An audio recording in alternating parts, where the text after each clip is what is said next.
Diets are worse than cocaine. In 2019, I stepped on the scales and I was 125 kilos. Over the next few years, I obsessed over fat loss, but I did so in a very restrictive way. I dieted and then ended up giving myself binge eating disorder, which I struggled with for 3 years. I am finally free. I finally feel really confident and happy in my body, and I know that there is a better approach to weight loss that people aren't talking about, which is what I want to explain in this video. Let's get into it. So when you take cocaine, I hope my mum's not watching, but when you take cocaine, you snort it. You do some lines, you would have seen it in maybe The Wolf of Wall Street, that's where I've seen it too, and you feel this sense of pleasure. You feel this sense of euphoria. You're like, wow, this feels great. And in the short term, it is amazing. And you're very chatty, you like to party, you want to dance, music sounds a little bit better, and you're getting all of this positive reinforcement from it. And what happens after this peak? About 45 minutes, maybe to an hour.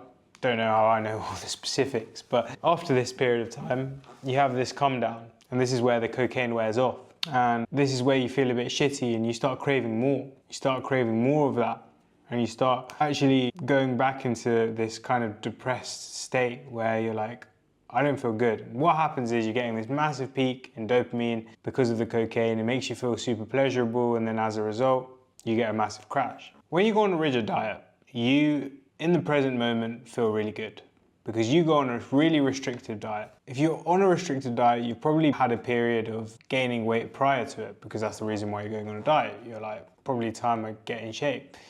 And so when you go on this period of restriction, it feels great because your body feels better and you feel really good, and you are depriving yourself, but you're getting a lot of positive reinforcement. And so you get this peak, and you're feeling this peak, you're riding this peak, and everyone's saying, oh, you look so great. And this happened to me in 2021. Like, I came back from a holiday and my brother was preparing for a photo shoot, and I used that as a reason for me to be like, yes, I'm gonna get super dialed in with my nutrition. But I restricted really hard, and I was waking up really early, which was actually quite good, but then I would not eat the food that my mum was cooking, and I wouldn't go out with my friends, and I would say that, yeah, I'm just being disciplined, and I would just say to myself, okay, once I'm in really good shape, I will be able to go out.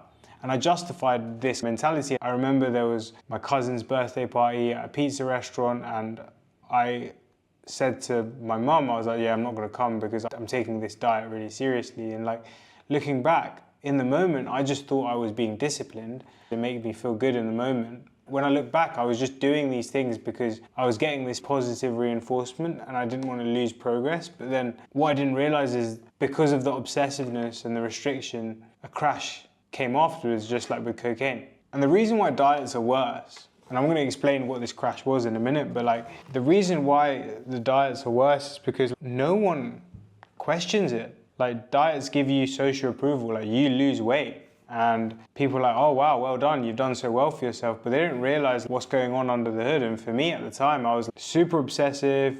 I would get stressed about putting ketchup on the scale, and if it was like 1 gram off to what I wanted it to be, I would put it back on the scale. Obviously, I wasn't going out for food, and even to family functions and events, right? I would take a Tupperware of food and warm up my food. Like, I went to my auntie's house for dinner once with her whole family, and I was like, yeah, I'm not gonna eat the food. I'm gonna take my own food, which I've weighed out, put it in the microwave, and put it on my plate. It's because I associated restriction with this positive reinforcement, and I was like hooked to it, I was addicted to it. And that's why I'm saying that cocaine is like diets, because people get addicted to cocaine, and I was addicted to dieting. But the problem with this is that it isn't sustainable. And so what happens after the diet, you can't stick to this regimented thing for so long, is that you end up rebounding. And that's what happened with me. I went on holiday so many times where I would come out of this really restrictive period and I would be like really dialed in with my nutrition, obsessed by it, super restrictive. And then I would go on holiday because I had not learned to be imperfect with my diet and still maintain some discipline. I didn't have any discipline and I just consumed so much food. I remember going on holiday to Portugal with my friends and we went on a night out in Albufeira, had a few drinks, had a good time, came back. I came back early from the night because I don't really like going out anymore. And I came back early from the night and we had this box of cereal there. And I poured this box of cereal into the bowl and I consumed all of it. The next day, my friend, she was like, oh, you finished all the cereal, and I just laughed it off. But like inside, I was like, oh fuck, like I think I ate too much because I felt so full. And this was early in like my binging days where I wasn't fully aware of what was going on. But then throughout this holiday, I remember thinking to myself like, oh, I can't wait to be disciplined again. I can't wait to be restrictive. And that's like the addictive nature of these diets, is that they create this positive feedback loop where you restrict, lots of progress, and because of that you think that the diets are really good for you, but actually they are the things that are causing you to binge back up. And I think that's what people don't realize, is that actually the restriction and the obsession with perfection and the all or nothing mindset is what creates this really frustrating cycle. And what happened with me over time was that I would be able to be, so at the start I was able to be super disciplined, right, for like weeks on end. But over time, I remember it was maybe a year afterwards, I think it was November 2022, and I went away with my friends, like a staycation Airbnb, and we cooked food and we had chicken, and it was the Friday night. And I remember like I ate so much food, and this was like after a period of restriction, and I ate so much food, like lots of food. I remember saying to my friends like,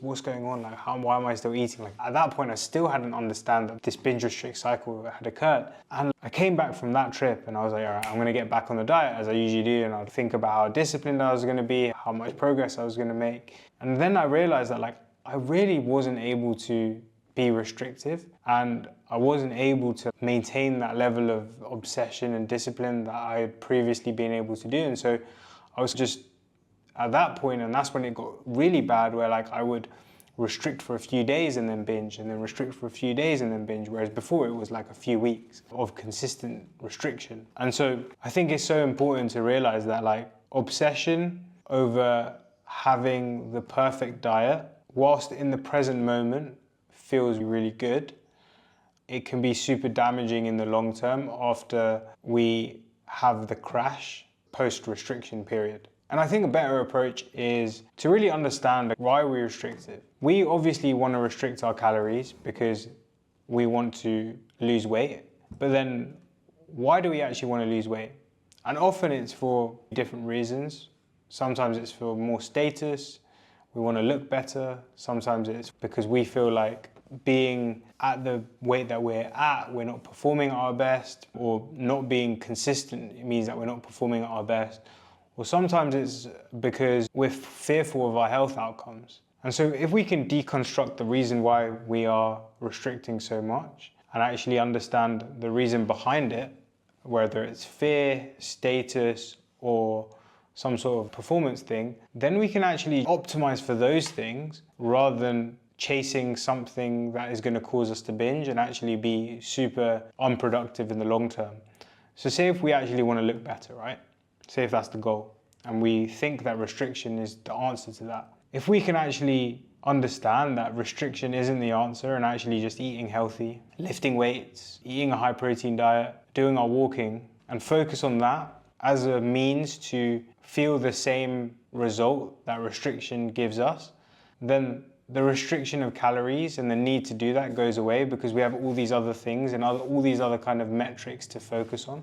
If you lift weights and show up 4 times a week and you eat relatively normally, and what I mean by that is like 3 meals a day, maybe a snack, don't overeat massively, comprise your diet of whole foods, single ingredient foods. I've been doing 75 hard recently and I've been eating all whole foods, and it makes me feel so much better than eating processed junk.